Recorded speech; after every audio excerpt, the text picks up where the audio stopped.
बहुत बहुत स्वागत है दोस्तों आप सभी का।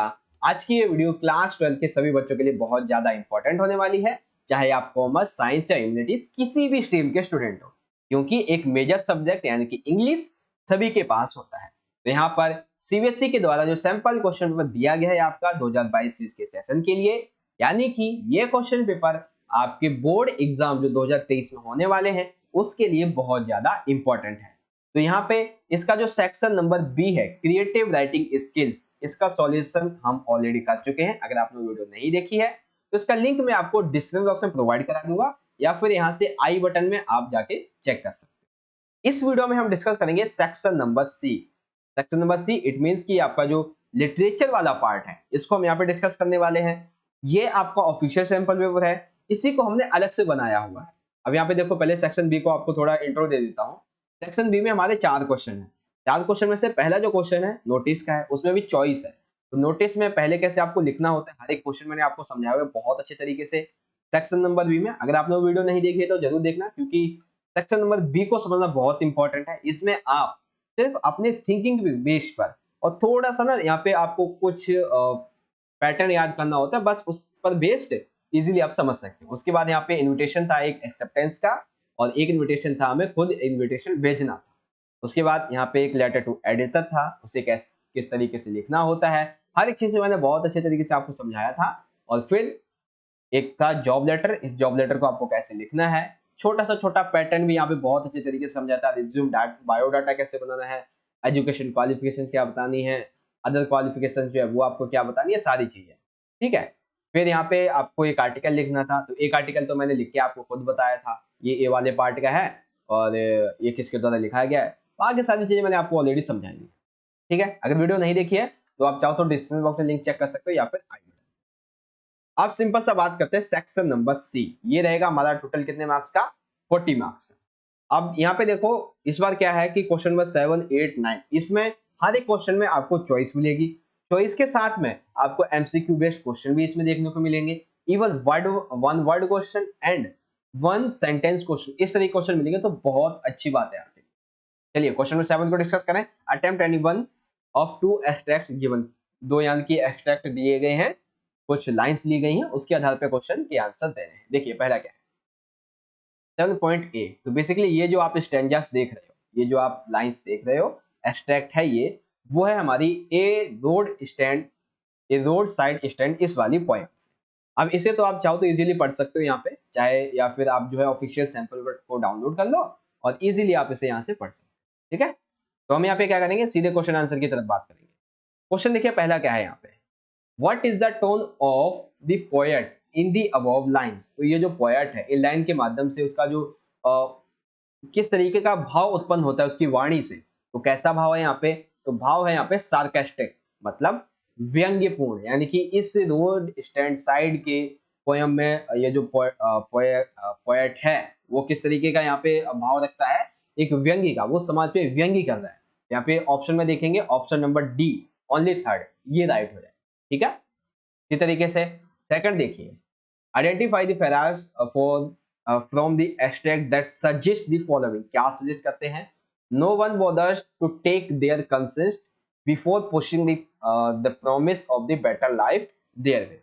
तो यहाँ पे इस लाइन को जो यहाँ पे एक तरीके से कहते हैं कि प्रदर्शित करता है, तो वो क्या कर रहा है, वो है swarm over their lives enforcing benefits. तो यहाँ पे ये जो इन्फोर्सिंग बेनिफिट्स है, ये हमारा यहाँ पे आंसर जो है वो वन वर्ड का बन जाएगा, इन्फोर्सिंग बेनिफिट, सिंपल सा। ठीक है। Now third question, what quality of the villages can be inferred through these lines, यानी कि इन लाइन के माध्यम से हमें जो गांव वाले हैं उनकी किस क्वालिटी का यहाँ पे पता चलता है। तो सिंपल सी बात है, किसका, वैल्यूएबल, यानी कि उनके अंदर एक सच्चाई का, एक अच्छे व्यक्ति का जो भाव है उसके बारे में यहाँ पे बात की गई। ठीक है, भोलापन या सच्चाईपन, इस तरीके से आप कह सकते हैं। देन फोर्थ देखिए क्या है, complete the following analogy correctly, do not repeat from used example, जो एग्जांपल यूज किया गया उसे नहीं लिखना है और इसको यहाँ पे बताओ। तो ग्रीडी गुड डॉट्स, उसके बाद ये पॉइंट दिया हुआ है। अब इसमें सेंटेंस में यहाँ पे क्या है, यहाँ पे हम देखेंगे ये जो ग्रीडी गुड डॉट्स है, इसके लिए यहाँ पे देखो, while greedy good dots beneficent beasts of prey, beneficent beasts of prey, ये पॉइंट आएगा हमारा यहाँ पे, तो यही लिख देंगे सिंपल सा, beneficent beasts of prey, simple सा। नाउ क्वेश्चन 5 देखिए, on the basis of extract choose the correct option with reference 1 and 2। तो 1 क्या कहता है, द सिटी डेवलपर्स, यानी कि जो शहरी एक तरीके से, एक बार पढ़ते हैं फिर समझाता हूँ, देखो, the city dwellers make promise for the betterment of the villages, यानी कि जो शहरी इलाके के लोग हैं वो गांव वालों से कहते हैं कि हम आपका यहाँ पे अच्छा खासा विकास करेंगे, but the city dwellers have ulterior motives, यानी कि उनको गांव वाले को विकास करने का वादा तो कर देते थे, लेकिन वो वादा विकास का नहीं होता था बल्कि उनके लाभ का होता था। तो यहाँ पे हम देखते हैं कि हमारा point number 1 is also right and second is also explanation of point number 1। तो यहाँ पे कौन सा राइट हम ऑप्शन होगा, option C, 2 is the correct and, या फिर 2 is the correct reason for 1। तो option number C is the right answer, ठीक है। नाउ 6 देखते हैं, fill the blank with an associate word with reference to the extract। तो reference के हिसाब से हमें एक वर्ड देना है, तो calculated to show them out their wits implies that them are being। तो यहाँ पे हमें क्या बताना है, बेसिकली उनकी बुद्धि का शांति के लिए किस तरीके से उपयोग किया गया, ये सारी चीजें हैं। तो यहाँ पे मैनिपुलेटेड किया गया उनकी बुद्धि को, फोल्डेड किया गया, उन्हें ड्यूप्ड बना दिया गया, इस तरीके से। इनमें से कोई 3 में से कोई एक वर्ड आपको लिखना है, ठीक है। यहाँ पे हमने अपना डिस्कस कर लिया है क्वेश्चन नंबर 7 का पॉइंट नंबर ए इजीली तरीके से। Hope you well understand. Now अब इसके बी की बात करते हैं, तो बी पार्ट में देखेंगे यहाँ पे बेसिकली ये रहा हमारा बी पार्ट, ये है अ थिंग ऑफ ब्यूटी। अब क्वेश्चन देखिए किस तरीके का आएगा, पोएम है a thing of beauty. Question देखिए, choose the option that displays the same poetic device as used in the first line of this extract।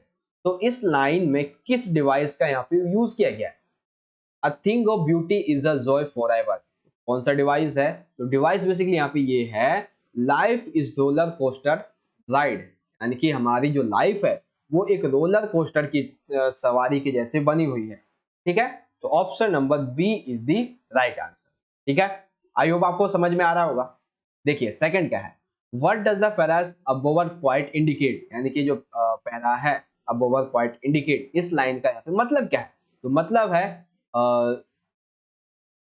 सेक्रेनिटी, क्या वर्ड है, एक सेकेंड, कैनिटी। देखो एक चीज बता देता हूँ कि अगर इंग्लिश प्रोनाउंसिएशन में थोड़ी सी गलती हो तो उसे फॉरगिव कीजिएगा, बट आपको करना क्या है, जो समझा रहा हूँ उस पर ध्यान देना है, ठीक है। बाकी तो आप इजीली पढ़ के लिख ही सकते हो, ठीक है। तो यहाँ पे ये जो हमारा अवर क्वाइट है, इसका रेफरेंस यानी कि ये इंडिकेट किस चीज को करता है, तो ये शांति को इंडिकेट करता है, किस चीज को, शांति को। देन थर्ड क्वेश्चन देखिए, the benefits of a thing of beauty for humans include. तो क्या क्या इंक्लूड होते हैं, यहाँ पे हम देखेंगे, सिंपल सी बात है, क्लेम माइंड, यानी कि एक ब्यूटी का क्या अच्छा होता है, काल माइंड है, यानी कि दिमाग को शांत रखने के लिए, एंड बेटर रिलेशनशिप, यानी कि रिश्तों को और अच्छा बनाए रखने के लिए। तो option number second and fourth, that means कि ऑप्शन नंबर बी, ना ना ना ना, वेट वेट वेट वेट, यहाँ पे एक चीज है कि जो बेसिकली देखो, हेल्दी बॉडी ये भी होता है, काल माइंड ये भी है, and hope to carry on ये भी होता है। ये चीज है यहाँ पे basically. Struggle free for life ये तो नहीं होता है, बेटर रिलेशनशिप ये भी नहीं था, एक टाइम को मुझे लगा ये होगा लेकिन बट ये है नहीं, ठीक है। यहाँ पे हम 3 देखेंगे, हेल्दी बॉडी होती है, काल माइंड होता है, होप टू कैरी ऑन। तो ऑप्शन नंबर बी 1 2 का 5 1 2 का 5 ठीक है ना, तो ये हो जाएगा आंसर, सिंपल सा। नाउ फोर्थ देखिए, आंसर इन वन वर्ड, ये क्या आंसर देना है, when the poet says that a thing of beauty will never pass into nothingness, he means it is, यानी कि a thing of beauty, सुंदरता कभी मरती नहीं, सुंदरता कभी खत्म नहीं होती, ये अनंतहीन अंतहीन है। तो इसका एक वर्ड में यहाँ पे बताना है, तो इसे हम इमोर्टल कह सकते हैं, एवरलास्टिंग कह सकते हैं, इटर्नल कह सकते हैं, अनडाइंग कह सकते हैं। इट मीन्स इसका मतलब क्या है भाई, तो इसका मतलब है, इसे हम अमर कह सकते हैं, शाश्वत कह सकते हैं, चिरस्थायी कह सकते हैं, खत्म ना होने वाला भी कह सकते हैं, ठीक है। तो ये सारी चीजें हैं। उसके बाद फिफ्थ देखिए, on the basis of the abstract choose the correct option with reference to the two statement given below. देखो क्या है, we are surrounded by beautiful things, यानी कि हम सुंदरता के आसपास हैं। Beautiful things provide us joy, beautiful things हमें क्या करती हैं, एक अच्छा भाव प्रदान करते हैं। तो बेसिकली देखो, हमें ये तो बताया गया है कि हम आसपास में है थिंग्स के, एंड ये भी है कि हमें अच्छी खुशी भी देती है, अच्छा भाव उत्पन्न करती है। लेकिन यहाँ पे कोई रीजन यहाँ पे अच्छा नहीं दिख रहा है। यहाँ पे देखेंगे जो ऑप्शन बी है, can be inferred from the extract but one can not, यानी कि एक्सट्रैक्ट के संबंध में यहाँ पे आप देखोगे ये जो एक्सट्रैक्ट दिया हुआ है इसमें हमें ये तो मिल जाता है कि एक सेकंड कहाँ है, एक सेकंड, इस एक्सट्रैक्ट में हमें ये तो बता दिया गया है कि ब्यूटीफुल थिंग्स जो हैं वो हमें खुशी प्रोवाइड करती है, ठीक है। लेकिन ये जो है कि we are surrounded by beautiful things, यानी कि हम ब्यूटीफुल थिंग्स के आसपास हमेशा रहते हैं, तो ये इस एक्सट्रैक्ट में नहीं लिया गया। तो हम कहेंगे two can be inferred from the extract but one can, ठीक है। नाउ 6 देखिए, which of the following is an apt title for the extract. तो सिंपल सी बात है, क्या है, होप फ्लोट्स, यानी कि आशा कभी मरती नहीं है इस संबंध, ठीक है, सिंपल सा है। तो इस तरीके से क्वेश्चन नंबर 7 के दोनों पार्ट हमने यहाँ पे डिस्कस कर लिए। एक तो था a road stand, roadside stand थे, और दूसरा था ए थिंक ऑफ ब्यूटी से। सिंपल से आंसर थे, सिंपल से क्वेश्चन थे, आई होप आप समझ गए होंगे। नाउ अब आ जाते हैं यहाँ पे क्वेश्चन नंबर 8। क्वेश्चन नंबर 8 है चैप्टर के एक्सट्रैक्ट से, यानी कि चैप्टर से संबंधित क्वेश्चन पूछे जाएंगे। तो ये है बेसिकली आपका on the face of it, ठीक है, डेयरी एंड लैम्प, इसकी जो कहानी है उससे संबंधित में, यानी कि on the face of it. एक एक मार्क्स के 4 क्वेश्चन पूछे जाए। देखिए पहला क्वेश्चन क्या है, list the favourite purpose of using dash dash dash in this extract. तो क्या यहाँ पे जो चीज है वो हमें समझानी है कि इस उद्धरण में दीर्घवृत्त यानी कि अधिक से अधिक के लिए क्या उपयोग किया गया। तो to indicate the character to pause go through, to act showing gathering of thoughts, विचार को रोकने के लिए, मतलब चरित्र को देखने के लिए, उसकी सीमाओं को अच्छी तरीके से परखने के लिए, ये सारी चीजें यहाँ पे समझाएं, ठीक है। उसके बाद सेकंड देखिए, select the option that best describe Derry and Mr Lamb in this extract. तो हमें समझाना है कि डेरी और लैम के संबंध में कौन सा राइट है। तो डेरी क्या है, एक इंट्रोवर्ट है, और मिस्टर लैम एक फ्रेंडली है, यानी कि जो डेरी है वो कैसा व्यक्ति है, वो एक अंतर्मुखी व्यक्ति है, यानी कि वो बहुत ज्यादा सोचने वाला है। और लैम क्या है, मिस्टर लैम ये फ्रेंडली है, दोस्ताने व्यक्ति है। तो option A is right. Then third देखिए, which of the following best summarise Mister Lamb attitude toward the bees, यानी कि एक तरीके से हम ये कह सकते हैं कि लैम के संबंध में मधुमक्खियों के प्रति उसका क्या दृष्टिकोण था। उसका दृष्टिकोण था the beauty of the world, the beauty of the world lies in the details, यानी कि सुंदरता जो है वो विश्व के वातावरण में भरी पड़ी है, बस अगर कमी है तो हमें उसको जानने की, उसको पहचानने की, ये इन्होंने कही है। देन फोर्थ देखिए, Derry says I came in here because I like what was insignificant things might have killed about the place as per contract. हमें बेसिकली क्या समझाना है, डेरी कहते हैं कि मैं यहाँ इसलिए आया हूँ, इसलिए क्योंकि ये मुझे पसंद है। तो उद्धरण में ऐसा कहाँ होता है, तो ये होता है away from praying eyes people, यानी कि बेसिकली ऐसा क्यों होता है, क्यों आता है, वो लोगों से बचना चाहता था, लोगों से लोगों को उसकी नजर अच्छी नहीं लगती थी, इसलिए वो लोगों से बचता फिरता था, ये सारी चीजें, ठीक है। ये आपको समझ में आया क्वेश्चन नंबर 8 का पार्ट ए, सिंपल सा है, कोई ज्यादा यहाँ पे कठिन तो है नहीं, सारी चीजें है ना। इसी तरीके से बी देखिए, बी है journey to the end of earth, ये इससे लिया गया है, आप इजीली चाहो तो इसे पढ़ सकते हो। और सिंपल सा हम बात करेंगे इसके क्वेश्चन में एंड आंसर। देखिए क्वेश्चन क्या है, पहला, complete the sentences appropriately with reference to the extent. A writer refers to educational opportunities as aspiring because, यानी कि जो राइटर है वो कहता है कि मुझे जो शैक्षिक अवसर है उन्होंने बहुत ज्यादा इंस्पायर किया है। अब देखिए कैसे, the educational opportunities would motivate them to work towards the good of the planet। हाँ ठीक है, यही देखो यहाँ पे आप 3 पॉइंट लिख सकते हो, कौन कौन सा, द एजुकेशनल अपॉर्चुनिटीज यानी कि शैक्षिक अवसर जो है वुड मोटिवेट, हमें मोटिवेट करते हैं, them to work towards the good of the planet, यानी कि हम अपने जो planet है उसके लिए अच्छा कार्य करें. Allow them to observe first hand that planet need to be respected, यानी कि ये अफसर हमें बताते हैं कि किस तरीके से हमें अपने प्लेनेट की यहाँ पे रिस्पेक्ट करनी चाहिए, कैसे उसे संभालना चाहिए. नचेट रादर देन अब्यूज, यानी कि हमें जो है उसे नेचुरल बनाना चाहिए, उसे और ज्यादा अच्छा बनाना चाहिए, ना कि उसका अब्यूज करना चाहिए. ये यहाँ पे बताया गया. ठीक है, इजीली आप इसे यहाँ पे एक्सप्लेन कर दीजिए, मैंने समझा भी दिया है. आगे देखिए, which of the following would not be a life changing experience, तो इनमें से कौन सा लाइफ चेंजिंग एक्सपीरियंस नहीं है. वो है प्लेइंग अ वीडियो गेम. आप वीडियो गेम खेल रहे हो तो यार इससे क्या कोई लाइफ चेंज हो सकती है? बिल्कुल भी नहीं. Being given a lead of role in a play, बिल्कुल हो सकती है. गोइंग ऑन एडवेंचर ट्रिप, बिल्कुल हो सकती है. मीटिंग अ ग्रेट लीडर और एडमायर, ये भी हो सकता है. But playing a video game, that will not a life changing experience. Okay, now third देखिए, select the most suitable title for the given extract. इस एक्सट्रैक्ट के लिए आपको क्या लगता है कि कैसा टाइटल अच्छा होगा? तो एडवेंचर विद ए मिशन, यानी कि एक मिशन के लिए एडवेंचर, मतलब के लिए नहीं, साथ में एक मिशन के साथ में एक एडवेंचर का हो. सिंपल. नाउ फोर्थ देखिए, why does writer refers act as more important than observe, यानी कि जो राइटर है वो ये कहता है कि ऑब्जर्व हमें कम करने के बजाय हमें उसके खिलाफ एक्शन लेना चाहिए. क्यों कहते हैं? Because having the right knowledge of inclination, वो कहता है कि सही जानकारी और सही जो प्रभाव है वो हमारे पास होना चाहिए. Understanding in just half of the job done, यानी कि हमें अपने कर्तव्य को समझना चाहिए.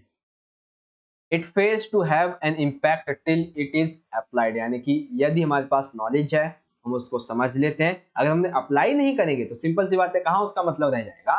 Put to use in our actions, यानी कि हमें उस नॉलेज को अपने एक्शन में बदलना हो. ये चीजें हैं.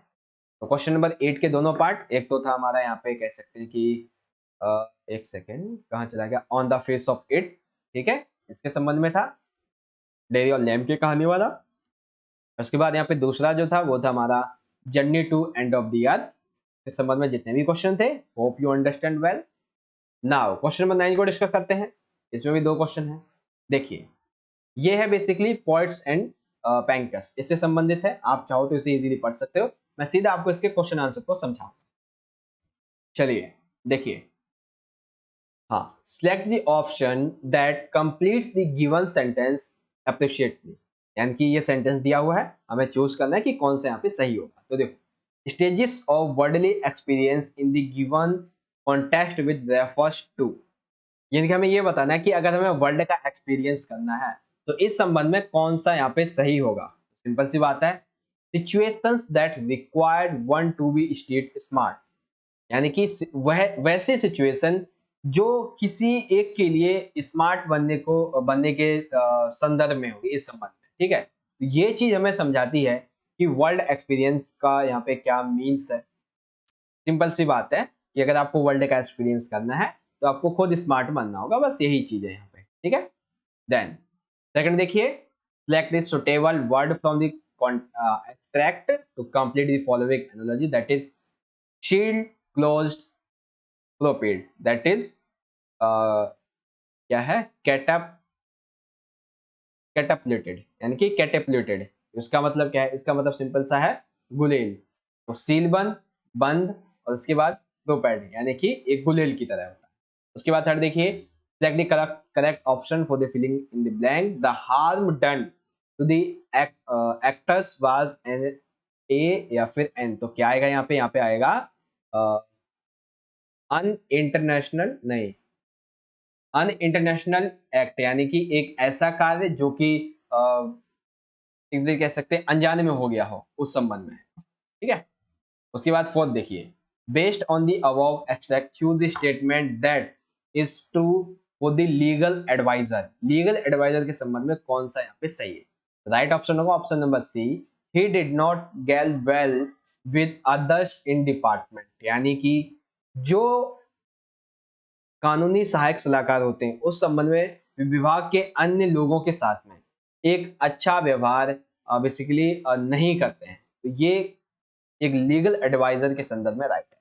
नाउ फिफ्थ देखिए, identify the textual clue that allows the reader infer that the writer is sympathetic towards the professional faith for the actor. Clue A para, तो ए पैरा में दिया जाएगा, तो ये है सैड एंड, सैड एंड पहले पैरा में दिया हुआ है। नाउ सिक्स देखिए, complete the sentence with appropriate explanation as per the context. क्या कॉन्टेक्स्ट है?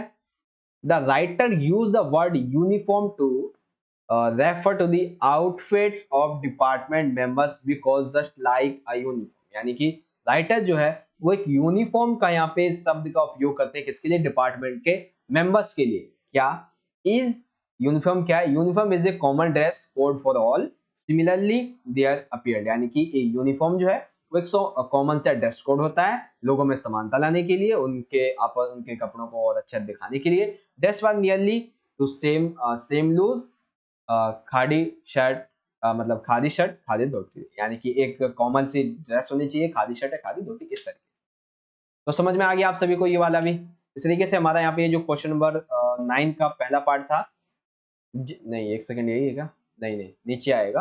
हाँ क्या? हाँ ये रहा, पॉइंट्स एंड पैंकेस इस संबंध में, तो इसको हमने यहाँ पे एक्सप्लेन कर लिया बहुत अच्छी तरीके से। Hope you well understand. Now आ जाते हैं अगले क्वेश्चन पे, मतलब इसी का part number B. Part number B है दी इंटरव्यू।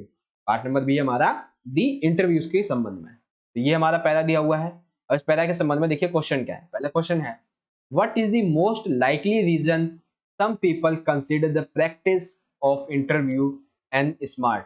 तो कौन सा यहाँ पे कौन सी चीज रिक्वायर्ड की जाती है, क्यों होता है ऐसा, इसलिए बताइए।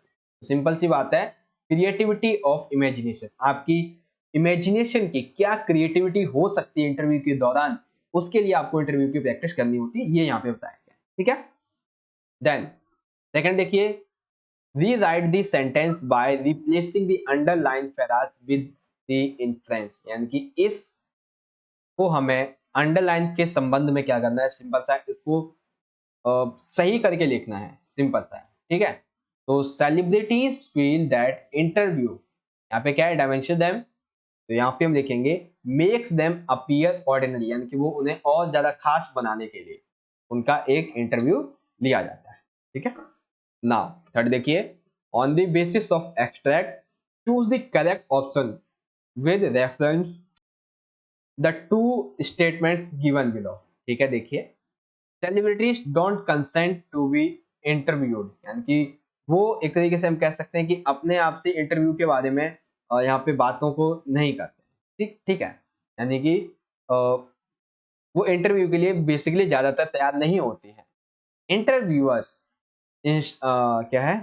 Intrude the privacy of self, क्योंकि जो इंटरव्यूअर्स होते हैं वो उनकी प्राइवेसी के बारे में क्वेश्चन पूछने लगते हैं, तो इसीलिए सेलिब्रिटीज भी इंटरव्यू के लिए राजी नहीं होते। ये वर्तमान में भी है, तो यहाँ पे हम सेक्शन नंबर डी करेंगे, option number D, 2 is reason for 1। Now second fourth देखिए, rationalise to support the given option. क्या है? To say that an interview in its highest form is a source of truth in extra क्या है ये?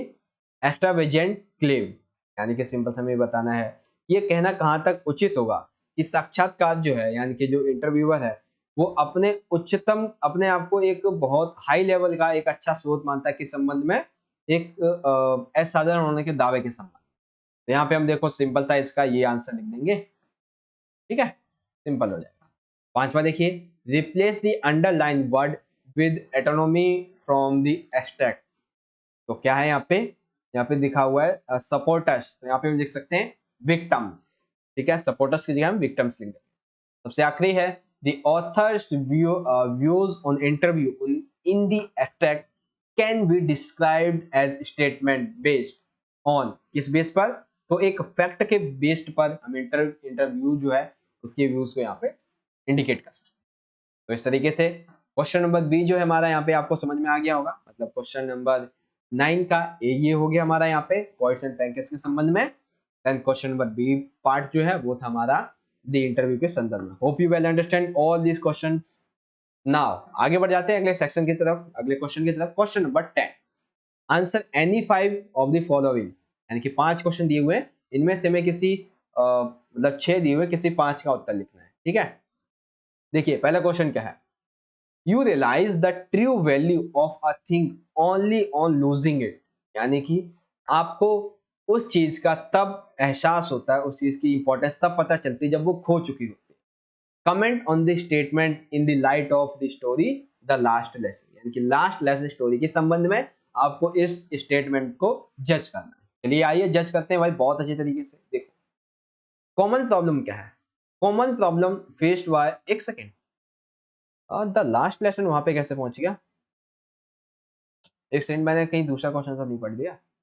अच्छा यहाँ पे देखो क्वेश्चन का आंसर इधर उधर हो गया है, चलिए कोई नहीं, मैं आपको समझाता हूँ। देखिए पहला क्वेश्चन क्या कहता है, when Russia band the French language, आपको पता है जो प्रशिया था उसने फ्रेंच फ्रेंच पे आक्रमण करके कब्जा कर लिया था, उसने कहा था कि अब फ्रेंच पर, फ्रेंच में जो फ्रेंच लैंग्वेज है वो नहीं पढ़ाई जाएगी, ठीक है। तो जब लोगों को पता चला कि अब फ्रेंच लैंग्वेज नहीं पढ़ाई जाएगी, तब उन्हें अपनी मातृभाषा यानी कि people realise the importance of their mother tongue, यानी कि उन्हें अपने मातृभाषा की, यानी कि अपने मातृभाषा की महत्वता का, उनकी उसकी इंपॉर्टेंस का तब पता चला जब उसे बैन कर दिया। एम हेमल वो कंसिडर यानी कि एम हेमल जो हमेशा से ही एक कठोर और अधिक ज्यादा बच्चों को परेशान कार्य देने वाले व्यक्ति लगते थे, but on this day when this order comes today, the student and the villagers realize the importance of his contribution to the society. इस दिन जब फ्रेंच भाषा को जब बैन कर दिया जाता है फ्रेंच में, तब उन्हें एम हेमल के द्वारा पढ़ाए गए सभी लेसन्स को, विद्यार्थियों को दिए गए ज्ञान को, लोगों को समझाए गए ज्ञान को, तब विद्यार्थियों लोगों को ये पता चलता है कि कितना बड़ा योगदान रहा है एम हेमल का, ठीक है। तो ये चीज आप लिख सकते हो कि हमें किसी भी चीज की इंपॉर्टेंस तभी पता चलती है जब वो खो जाती है। क्या लिख देंगे, जब प्राशिया ने फ्रांस की लैंग्वेज बैन लगा दिया था, तब लोगों को, विद्यार्थियों को अपनी फ्रेंच लैंग्वेज का यहाँ पे पता चला, उसकी इंपॉर्टेंस का पता चला, जिसे वो कभी कभी उन्हें अच्छा लगता ही नहीं था, कभी वो पढ़ते ही नहीं थे, लेकिन आज के दिन सभी विलेजर्स, सभी गांव के वासी वहां पे जाके एकत्र, ये चीज। उसके बाद सेकंड देखिए, स्टेट द कॉमन, देखिए दोबारा पढ़ते हैं, क्या है कि state the common issue faced by most of the aged, यानी कि जो ज्यादा वृद्ध हो जाते हैं, in the current times with reference to the poem my mother at 66, यानी कि आपकी जो पोयम है माय मदर एट 66, इसके अकॉर्डिंग आपको ये समझाना है कि जो वृद्ध लोग हैं उन्हें किस तरीके की यहाँ पे समस्याओं को झेलना पड़ता है, क्या क्या समस्या उनके सामने आती है।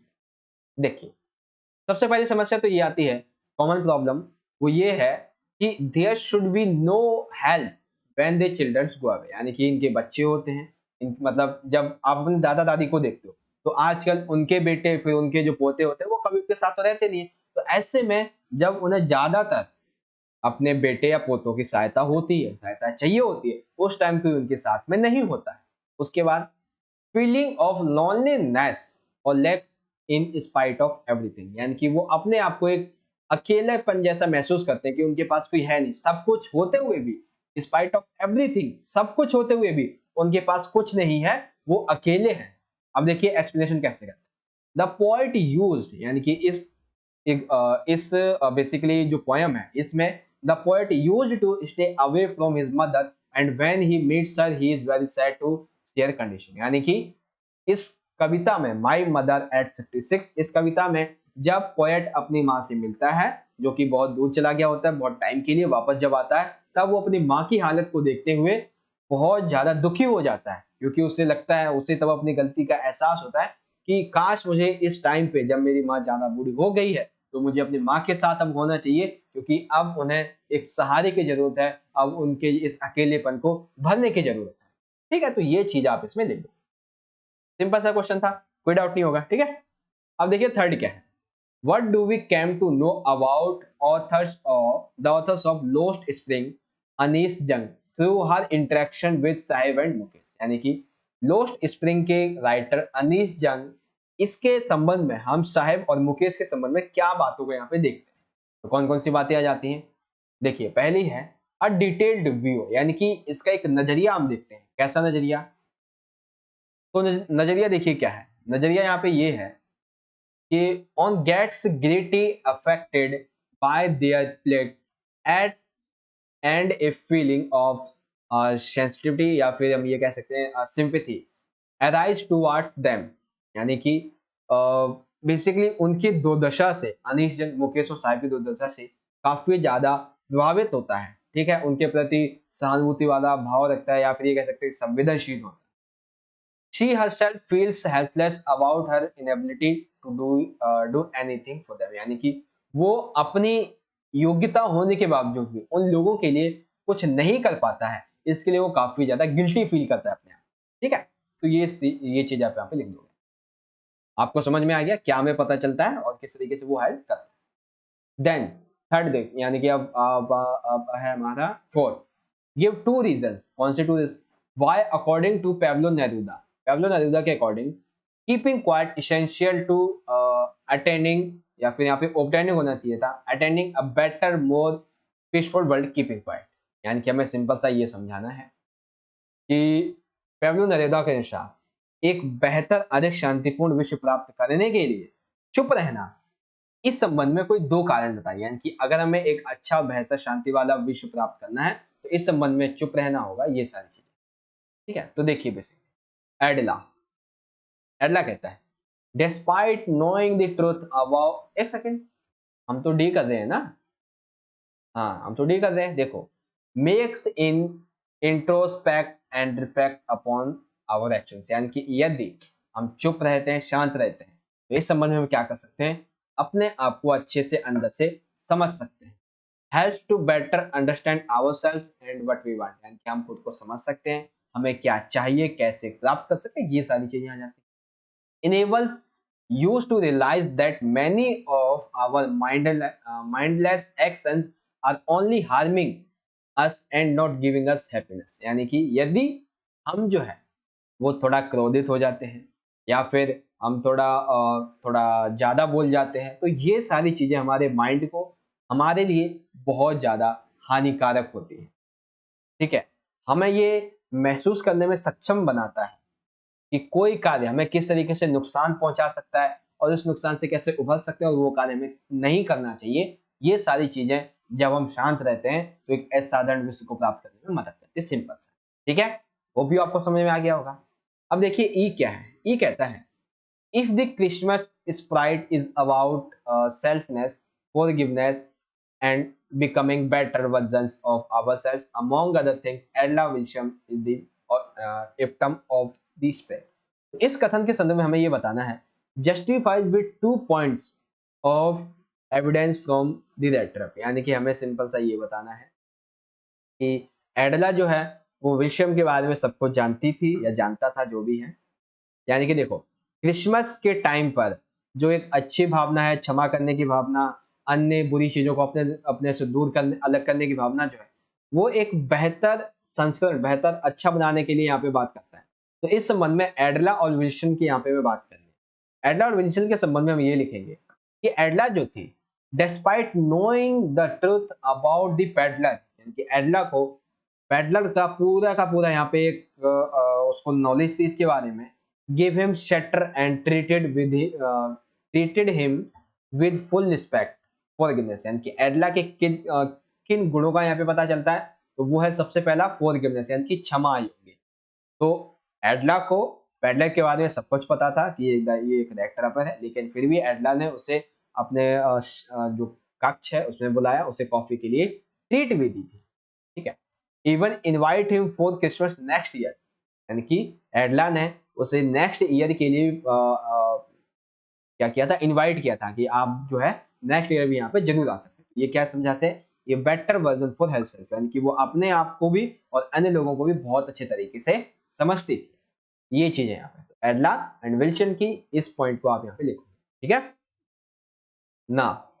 अब आ जाता है यहाँ पे आखिरी question, how can say the marriage was a compromise for aunt Jennifer, support your response with two justifications. Aunt Jennifer style, यानी कि हमें सिंपल से बताना है कि हम किस तरीके से कह सकते हैं कि जो द टाइगर किंग था उसके लिए नहीं आंट जेनिफर है बेसिकली, सॉरी टाइगर किंग तो अलग चैप्टर है, ये आंट जेनिफर का है। तो आंट जेनिफर के लिए शादी जो थी एक तरीके से कॉम्प्रोमाइज थी, कैसे, चलिए समझिए। देखिए बेसिकली और आंट जेनिफर ने जो अपनी मैरिज की थी, शादी की थी, because he could not do what she wanted और व्हाट शी वांटेड, यानी कि जो आंट जेनिफर थी उसे जो चाहिए था उसे वो नहीं मिला, ये चीज बताई गई। And under the burden of responsibility, उसके ऊपर जिम्मेदारियों का एक बहुत बड़ा बोझ आ गया था। She got surprise and was harassed by her husband, यानी कि सिंपल सी बात है, सबसे पहले तो वो शादी नहीं करना चाहती थी, शादी करना चाहती थी तो किसी अच्छे व्यक्ति से, लेकिन शादी उसकी ऐसे व्यक्ति से करवा दी जाती है जो उसका डेली उसका शोषण करता है। सोच रहे इट मीन इसको मारता है, पीटता है, बहुत सारी जिम्मेदारियां उसके सर पे डाल दी हैं, बहुत सारा उसके ऊपर काम डाल दिया है, इसकी वजह से। तो जो आंट जेनिफर वो कहती है कि मुझे जो चाहिए था मुझे वो नहीं मिला और मैं बहुत ज्यादा इससे दुखी हूँ, ये चीज आप बता। ठीक है, यहाँ पे क्वेश्चन नंबर 9 के सॉरी क्वेश्चन 10 के 6 क्वेश्चन में थे कि नहीं 5 को आपको उत्तर लिखना था, और इन 5 का उत्तर मैंने अच्छे समझा दिया गया है। Question number A, B, C, D, E and F आपको अच्छे समझ में आ गए होंगे सारे क्वेश्चन। क्वेश्चन ए का आंसर इस तरीके से लिख दोगे, क्वेश्चन बी का आंसर इस तरीके से लिखोगे, क्वेश्चन नंबर सी का आंसर इस तरीके से लिखोगे, क्वेश्चन नंबर डी इस तरीके से, and then question number E and F का आंसर इस तरह से। ठीक है, चलिए 11 को समझते हैं। Answer any two of the following in about 42 ये दो मार्क्स के हैं, तो हमें क्या करना है, इनमें से इन्हीं दो का उत्तर लिखना है। पहला देखिए क्या है, इट्स इजी टू जज others and give advice but much more different to apply it to ourself, यानी कि ये बहुत आसान होता है कि हम किसी को भी एडवाइस देते हैं, और ये होता भी है। किसी को बोलोगे ना, ए तो पढ़ ले जाके 10 घंटे 15 घंटे ऐसे पढ़ी हो वैसे पढ़ी हो, क्या कभी खुद ने अप्लाई किया है? करके देखना। यानी कि जो हम दूसरों को राय देते हैं उसे खुद पर ही अप्लाई करना बहुत डिफरेंट होता है। Elaborate with reference the character of Sam in the third level। Third level के कैरेक्टर सैम के संदर्भ में हमें से समझ। चलिए समझ। तो देखिए सैम जो है वो चार्ली को बताता है। Sam told to Charlie that he was dissatisfied and looking for an escape। The third level was his imagination। Sam Charlie को कहता है कि मुझे यहाँ से जाना तो है, मुझे यहाँ से भागना तो है, बट मैं तीसरे रास्ते के संबंध में यहाँ पे नहीं जाना चाहता।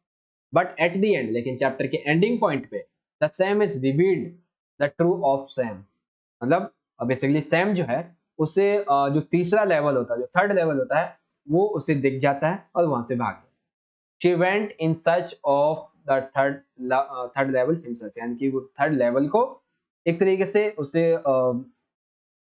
सिंपल सी बात है कि जब सैम ने चार्ली को बताया कि थर्ड लेवल जो है वो उसकी कल्पना थी, ऐसा था नहीं, वो एक उसकी एक इमेजिनेशन थी, लेकिन अंत में सैम जो है जब उसे पता चलता है कि वाकई में थर्ड लेवल है तो उस थर्ड लेवल में वो चला जाता है। सिंपल सा। नाउ सेकंड क्वेश्चन देखिए, comment on any one aspect of the writing style of the author काल्की in the Tiger King. Tiger King में जो ऑथर है काल्की, उनके किसी एक राइटिंग स्टाइल पे आपको कमेंट करना। चलिए चलिए आप भी कमेंट करके बताइएगा आपको समझ में आया होगा। आप मेरी तरफ से ऑथर हैं, बताइए समझ में आया होगा। ठीक है, देखिए the writer Kalki's style of writing in Tiger King is that satirising those in power. He use humor, the courage to extricate and criticize and the harmony, use of controversial and narrative style etc। बहुत सारी चीजें मैंने आपको समझा दी। क्या क्या देखो, tiger King में जो काल्की है वो अपने उस राइटिंग स्टाइल में जो सत्ता में लोग बैठे हुए हैं, जो पॉलिटिकल लोग हैं, उन पर एक व्यंग्य करते हैं। साथ ही साथ वो ऐसे लोगों पर हंसते हैं, हास्य व्यंग्य करते हैं, यानी कि वो इन लोगों के बारे में कहते हैं, उन पर हास्य कविताएं कहानियां लिखते हैं। साथ ही साथ अतिशयोक्ति करते हैं, यानी कि बढ़ा चढ़ा के और उनकी आलोचना करते हैं।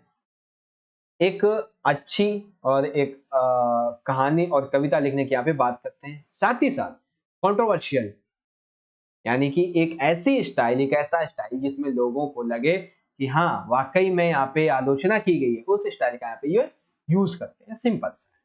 ठीक है, थर्ड देखिए क्या है, how do we know that doctor Sadao was consistence as well as loyal, यानी कि एक तो वो ईमानदार था, और एक तो ईमानदार था या क्या था, एक तरीके से कर्तव्यनिष्ठ, उसका कर्तव्य और उसके देश के प्रति उसका प्रेम, इसको समझाना। तो देखो looked after the wounded soldier as and saved his life. वो कर्तव्यनिष्ठ था अपने पेशे के प्रति। कैसे? जब उसे एक एनिमी दिखता है जो कि एक सोल्जर होता है, दूसरे दूसरे कंट्री का है, दूसरी सेना का होता है, तो उसे वो बचाता है, उसकी लाइफ को सेव करता है।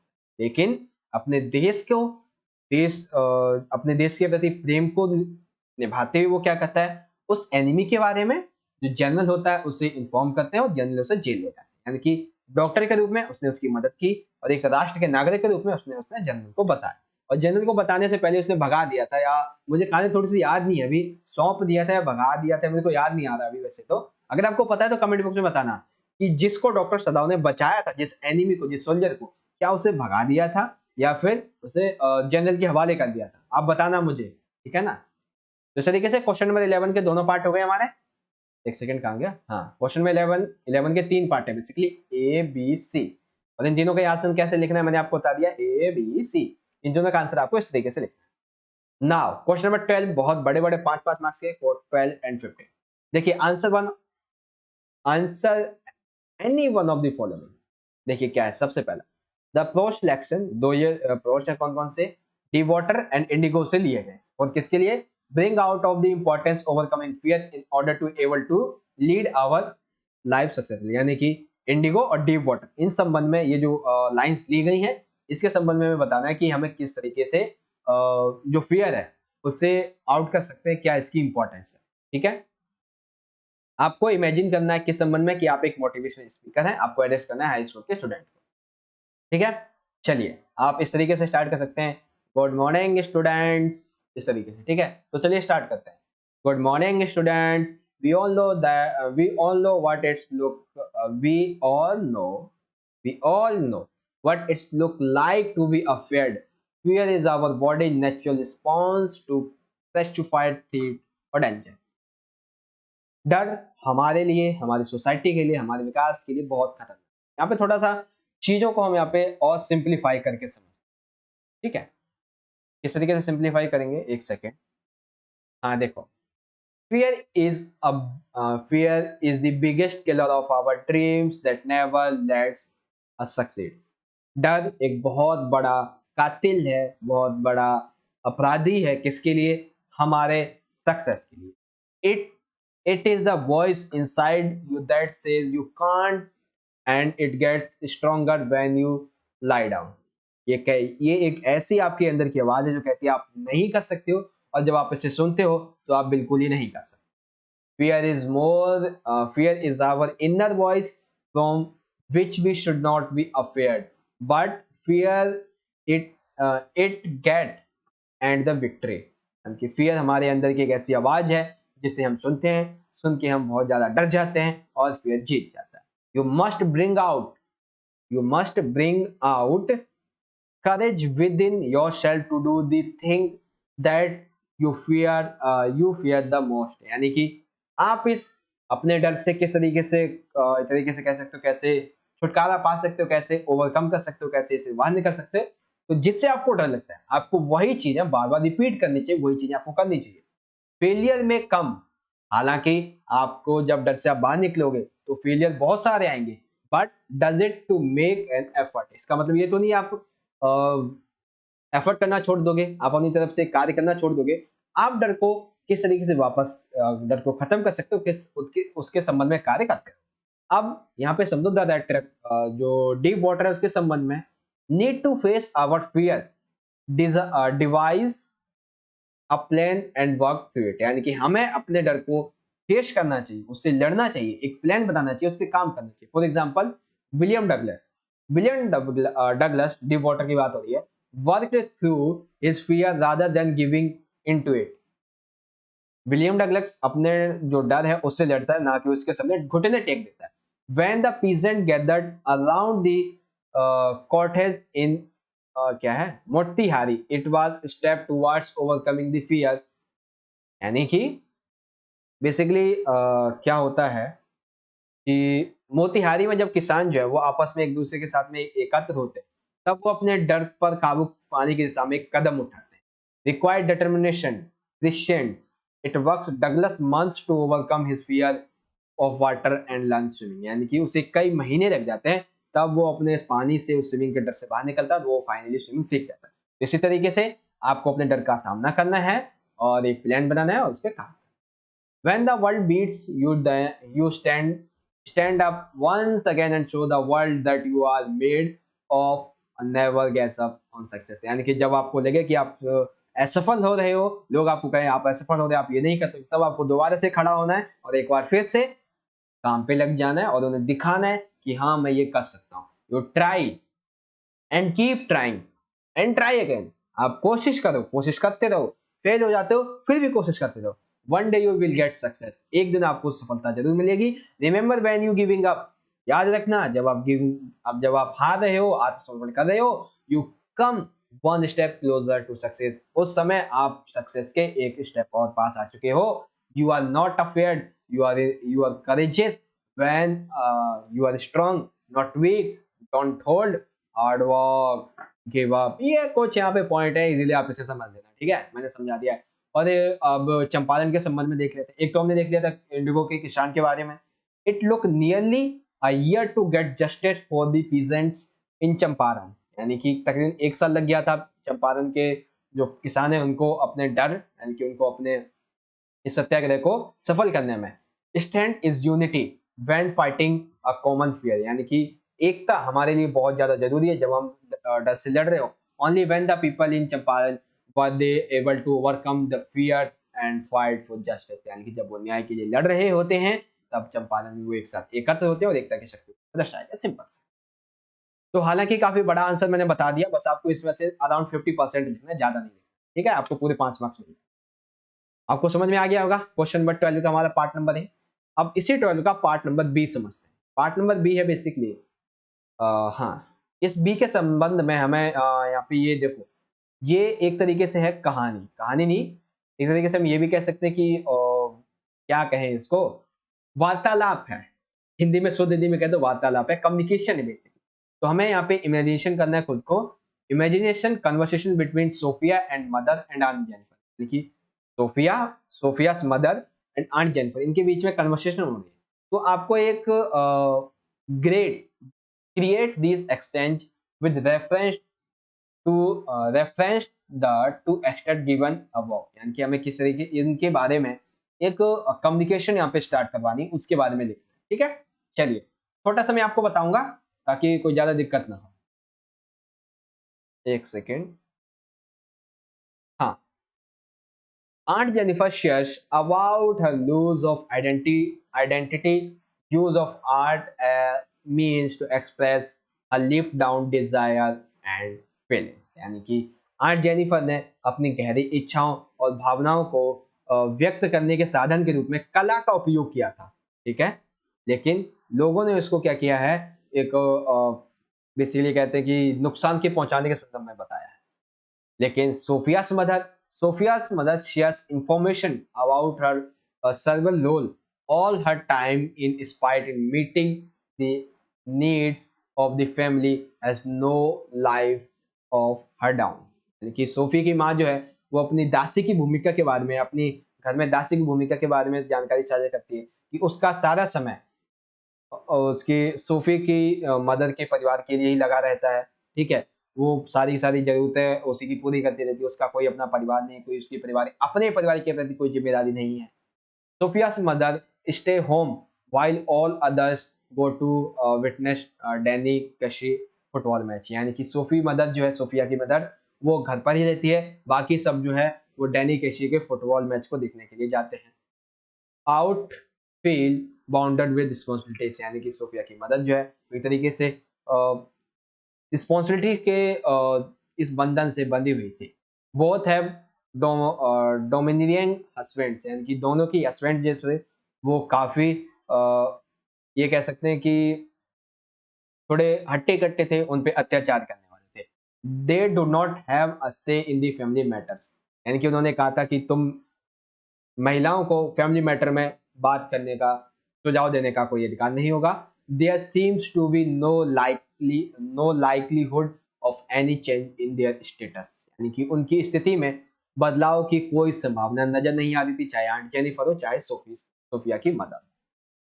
ये चीजें आप यहाँ पे एक्सप्लेन करोगे। आप चाहो तो इसमें कुछ और भी जो आपको याद आता है कहानी के संदर्भ में, दोनों के संदर्भ में आपको लिख देना, ठीक है। तो ये हो जाएगा हमारा क्वेश्चन नंबर 12 का पार्ट नंबर बी।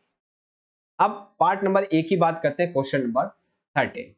देखिए यहाँ पे ये दिया हुआ है, imagination yourself to be Tishani and explain these thoughts you may. अरे यार इसको पढ़ना पड़ेगा नहीं तो समझ नहीं आएगा। देखो, on returning home Tishani Doshi rights her thoughts reflecting on how her decision to enroll for the student on ICE program has been single most important decision of inter basically। देखो, घर लौटने पर तिशानी ऋषि अपने विचारों को इस बात से प्रतिबिंबित करते हुए लिखती है कि कैसे छात्रों पर आइस आइस कार्यक्रम के नामांकन करने का उनका निर्णय उनके जीवन पर एकमात्र महत्वपूर्ण निर्णय रहा है, जिन्होंने उनके थॉट्स को, उनकी इंपॉर्टेंस को पूरी तरीके से बदल दिया और ज्यादा बढ़ा दिया।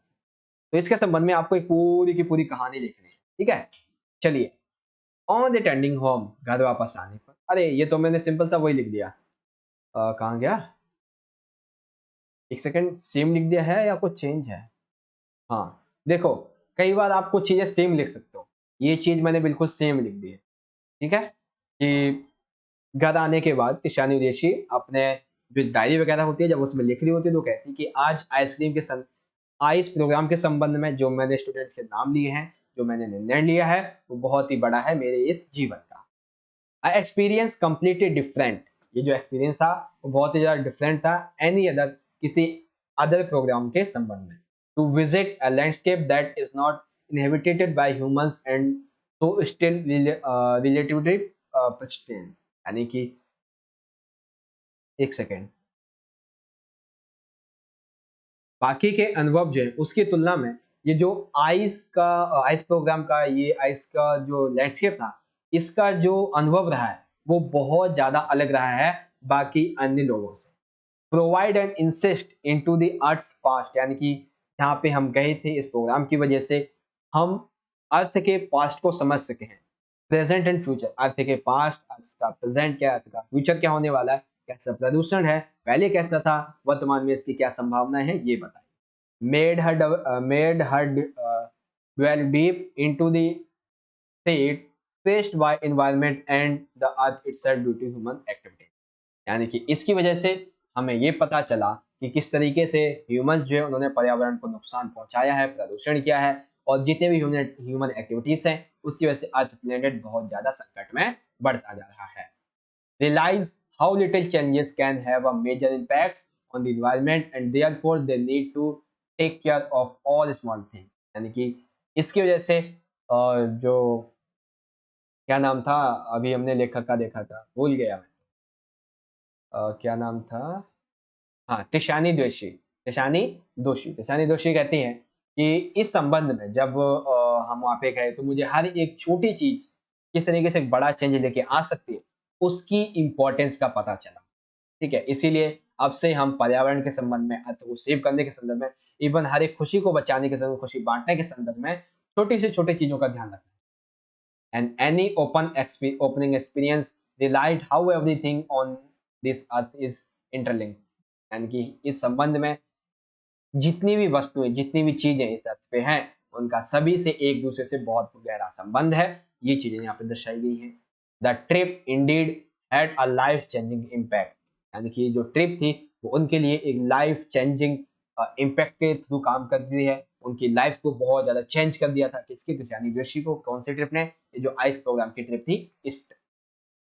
इसको आप इजीली इस तरीके से डिजाइन करोगे आपकी जो, ठीक है। समझ में आ गया आप सभी को अच्छी तरीके से? आया समझ में या नहीं, कमेंट में बताना है, ठीक है। चलिए अब चलते हैं आगे। ये है बामा और जिटकला शाह के संबंध, ठीक है। तो हमें एक कहानी फिर से यहाँ पे लिखनी है, बामा और जिटकला शाह के संबंध। कहानी कैसे लिखनी है?